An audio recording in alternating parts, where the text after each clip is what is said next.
GM. So here we are in Blender 3.4, and with a default cube, let's click on it and go in the modifier properties and add a wireframe. And check the replace original and adjust thickness as taste. Now, if you go on the material properties and create a material, give it a color, switch and go here in the viewport shading, we can see that the same color has been applied all around. If you want a different color for the wireframe, you can create a new material and give it a different color, say a green.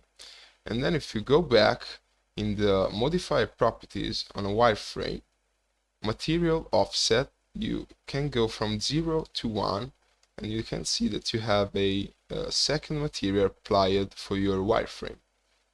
So that's basically it. Hope it's useful for you, and see you on the next one.